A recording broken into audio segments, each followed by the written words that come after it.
Let's get to the details now. Today, there was bloody resistance to President Akufo-Addo's appointment of George Ajay as security coordinator for the Ashanti region. Over 100 well-built men from the New Patriotic Party's Delta Force Vigilante group stormed the regional coordinating council offices, pulled him out of his office. It took the intervention of security there to prevent a full-scale assault. But despite the intervention, there were still bloodstains all over at the scene of the attack. The Delta Force group say they cannot work with Mr. J and have already petitioned the Ashanti Regional Minister on the issue.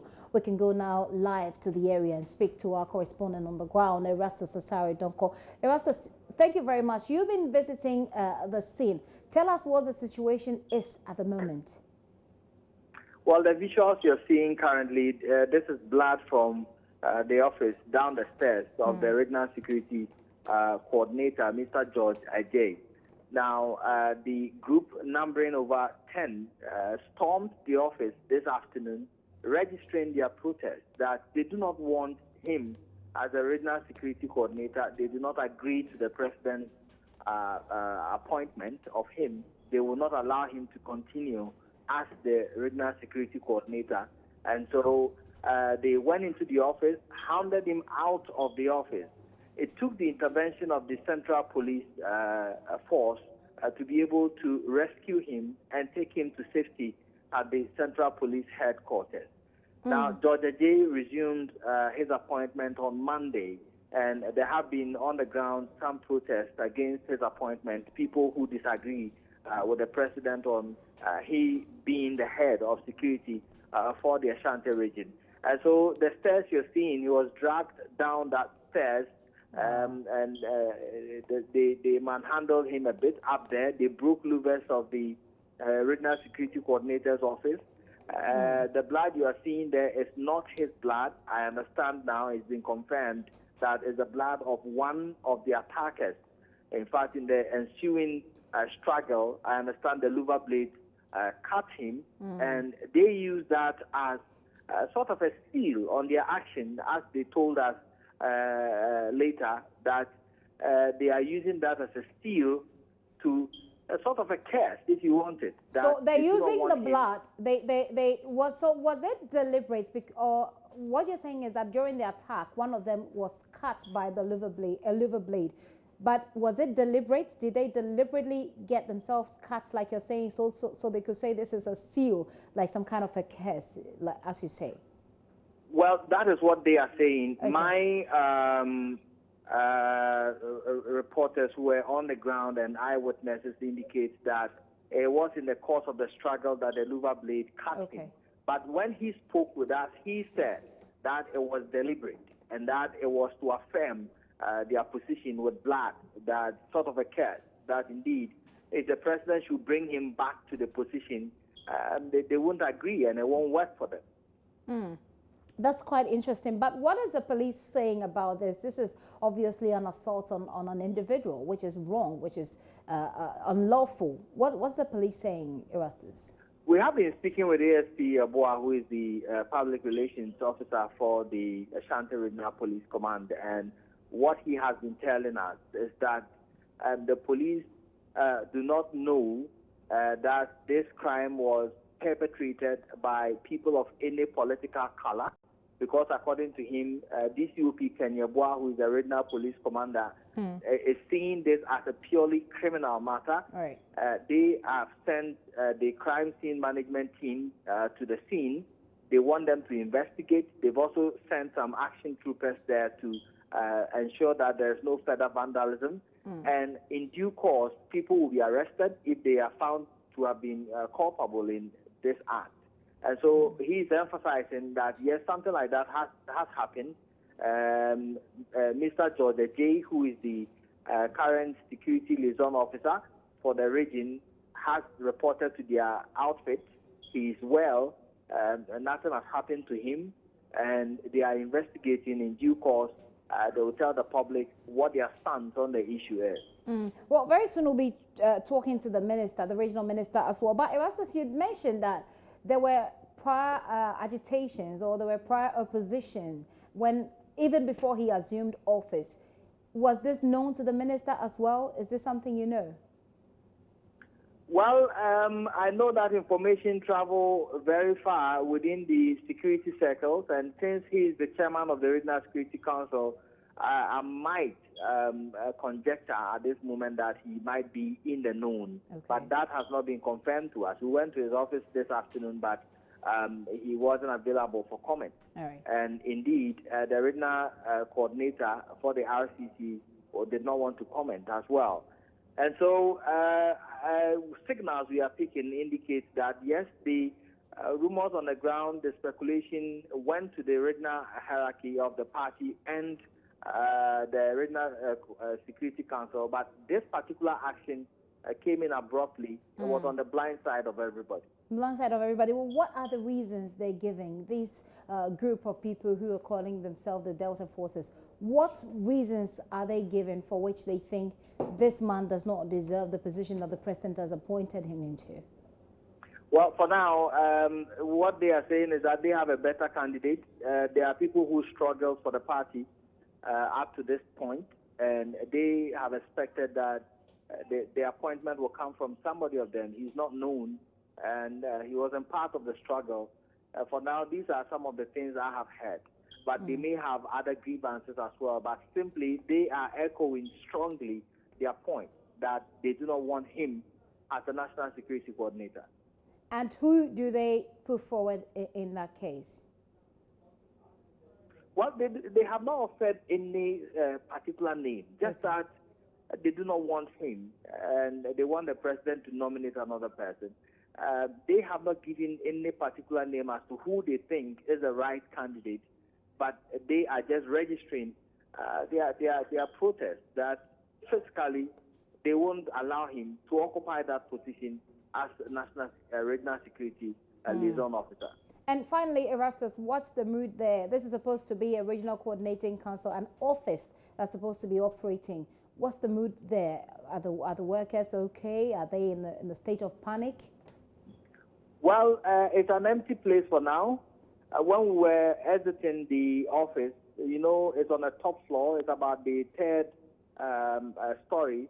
And so the broken louver blades in the office and the blood on the floor, the officers there at the regional security office were trying to clean it up, and they were cleaning the broken glass and other things as well.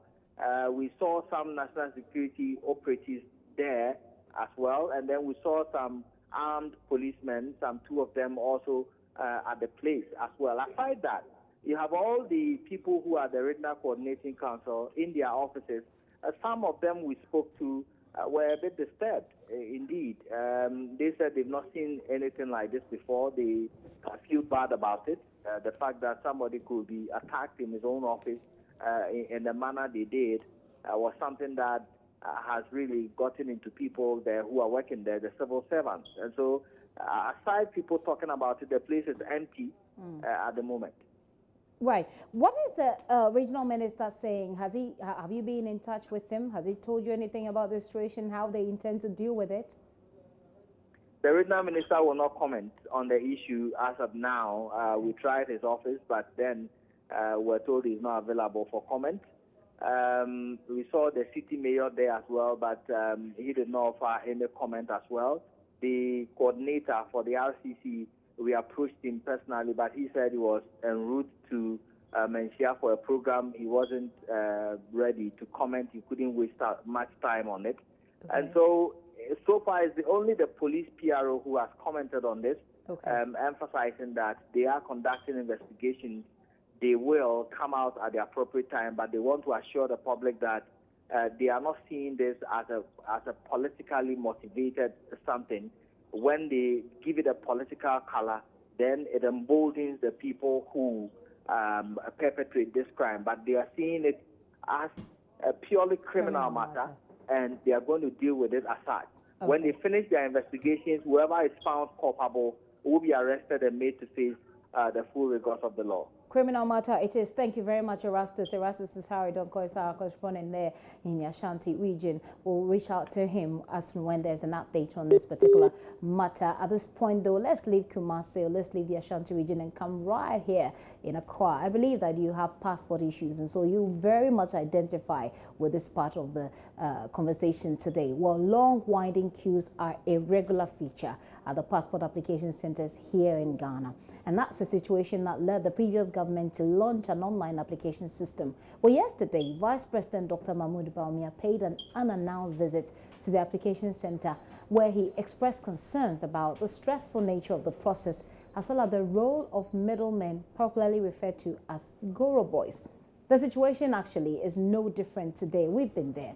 Joy News' Joseph Akable was the one who visited the application center here in Accra. He now joins me in the studio. We'll find out from him what he found on his visit. Was it a smooth process? You're welcome, by the way. Thank you. It wasn't smooth at all, and like you rightly pointed out, long winding queues are something that we often associate with that office. In fact, the only difference is that not that we associate, we feel it. We feel it when we get people there. Actually get through it. The only difference is that this time around you have some seats that people have formed their queues by sitting on the various spots, and to the extent that you have some who don't have a spot to sit on, so they have to sometimes sit on the floor as well, all at a place. What we must understand, at the point when I visited around 9:30 a.m., as many as 200 people could be counted on the premises. Now the queues, like anyone who is familiar with the process, different things go on at the same time. Yeah. This time around there is an online side where the online registration goes on, where the manual also takes place. One thing I realized is that for the manual registration, the queues are a bit longer than that of the online registration. Is it like an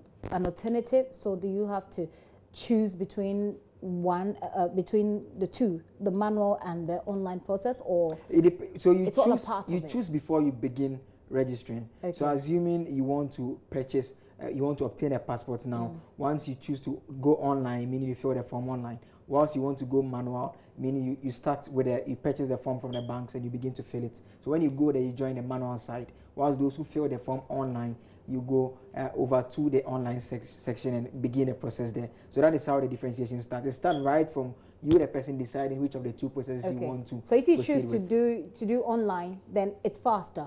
But people don't seem to know their way around. Yes, because it started somewhere in November, and it's still at the pilot phase, and that is the only center. So one thing that I noticed was the fact that for the online section, you had about 60-70 persons in a queue, whilst for that of the manual, you had more than 100 persons all waiting to have their turn. So in terms of the long winding queues, it's still the same situation. Nothing has really changed. So yesterday, the Vice President was there, and those are pictures from the passport office. Unfortunately, we're unable to have any videos at the moment to show because the security people there wouldn't allow us to film. But those are pictures from yesterday. Vice President Mahmoud Bawumia paid an unannounced visit, and when he did that, the officers there announced, a clamp down on Goro boys. I mean, we've heard that story over and over and over again. So really, it's not new. What is new, by the way, is that the Vice President was there. But you went there today, and the Goro boys were still operating. Is that correct? Yes. In fact, they are engaging in their business, or if I can put it in simple terms, business as usual. Nothing has changed. Nothing has changed. The interesting thing is that right from the main roads that leads over to the office, they are standing at different points, and they have a way they are cost people coming in. So more or less, it's like they are pitching against each other, trying to get customers. When you enter, the interesting thing I noticed was when you even get onto the compound of the passport office itself, they are still based there. When someone comes in, the person is in the queue, they engage the person, they ask the person questions like, which kind of process are you coming to undertake? Do you need help? Depending on whichever stage you are on, I engage some of them, trying to find out from them. I just pose as though I'd arrived and wanted one myself. I mean, whichever stage you are at, they have some form of service that they can offer to you, and some of them boldly told me that within 3 days they could get a passport readily available for you, no matter which process you're at.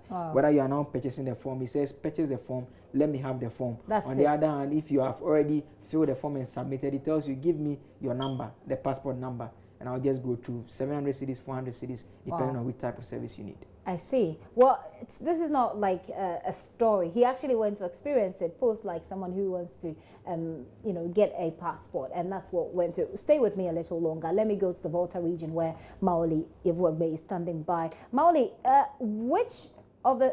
did you visit any of the centers? What did you find there? Is it similar to what we're seeing here in Accra? Not at all. I have visited the whole passport office, and the traffic here is not comparable in any way to what is being reported in Accra. Okay. In a day, in less than 3 hours, you can process your passport and leave, and you're given a date to come back and take your passport. Wow, and the very interesting development is that the traffic in Accra is now trickling down to Ho, because a lot of people are getting aware that the Ho Center is not experiencing so much of traffic. People come as far as Kumasi and Accra to come and process their passport here. And a lot of them who I spoke to expressed their satisfaction at the fact that there is no traffic here at the passport office. And so they travel down here in, and before midday, they are able to finish and go back to their various places, Accra, Kumasi, and all other parts of the country. I see. So they are happy, basically. Those who are receiving these services are the people who are coming there for passports, etc. are happy. Is that what they tell you? They are happy of the fact that at this center they don't have to go through what they go through at their various places in Accra and Kumasi. However, they wish that the situation is the same where they come from, so they will not have to go through. They will not have to travel a long distance just to acquire a passport. Even though it's stressful for them, they find a respite. They find it. It's better than what they probably would experience here if they were to come to Accra. Exactly. Okay. And so for them, it's a great opportunity to be in the Volta region, and it takes them less than 3 hours to get their passport processed. Sounds good. And by midday they are back. Or they are on the bus back to Accra or Kumasi or wherever. Sounds good. Sounds good. Thank you very much, Mauli. Mauli is the Volta region. Well, we're trying to reach our northern regional correspondent as well to find. They've also been to the centers there, so we can bring you an update on that. Let's wrap up our conversation. Do you get the sense that this is something that will actually end when? I mean, you said that they were doing their business. I mean, it was business as usual. Were there any indications from the passport office that made it look like there's something seriously being done about this, the presence of these Goro boys? We may have to wait a long time to have that sense or that confidence to make that point. And I say so because I was scandalized when I realized that these gentlemen were actually on the premises and operating from within. Because often the thoughts we have is that such persons are outside, but yet they're on a compound. And when you ask, you see, and they know each other very well. Sometimes when you are talking to one person, another comes over and he tells you, look, I have a better offer than he has. Wow. So I'm talking to one gentleman, another one comes in. So some sort of competition there. Pitching each other. The other gentleman comes in and tells me that for his service, I don't need to make an initial payment. I make payments after delivery. So that is a better offer than the one that you are supposed to make a payment before. So with that kind of understanding that I picked up, I really think we still have a lot to do in terms of the fight to stop this once and for all. We may have to, strengthen the situation. It appears the online, like in terms of the queue, like I rightly pointed out, the online one seems much better. The only challenge I picked up again is the fact that it's the data capturing that appears to delay a bit, because after you've keyed in everything online, you just send your documents for them, because as it stands, they don't do the uploading of your birth set, among others, online. You don't risk losing that. So what they do is that you have to still send it for capturing. They take biometric data, and that is what appears to be delaying the online process a bit. Apart from that, it seems to be a faster process than a manual one. Well, that perhaps will be a recommendation that if you could help yourself with the online process, that you choose that one over the manual process, because it's longer. Before you go, you've been speaking to Martina as well, so because we're trying to check what's happening in other regions. What did she tell you? She tells me the situation is not so different from that of Accra, apart from the Volta one that we had not long ago being completely different. At the end, she tells me that some of those she engaged, I mean, they came over pretty early in the morning. Some have been there. In fact, they applied 3 months ago. They've still not received their passports. They keep coming each time, and they are told to come another time. The passport is not ready, and they still don't have an indication on when exactly they are supposed to receive their passports. And for some of them, she says that they intend to travel pretty shortly. Some of them have even missed outside. I mean, they have to travel. So they have to get shortly. the documents so they can travel. To move. There's a travel opportunity. A family member is extending, and you need to take it up, but you still need to get a passport, and they are unable to move as a result of Well, on the back of that, I'll say that if you, whether or not you're traveling, if you think you don't have a passport, that you should start working towards it, because you never know when you get an opportunity, so you don't have to go through the stress of the 11th hour kind of movement. Thank you very much, Joseph. Joseph Akable has been following up on the passport wahala, if you like. Well, I believe that most of you have experienced it. It will get better. Hopefully it will. Well, I'm going to take a very quick break. This is The Pulse with me, Gifty Ando up here. When I return, we'll tell you what the new mayor of Accra is up to. I believe you're interested in that. Please stay.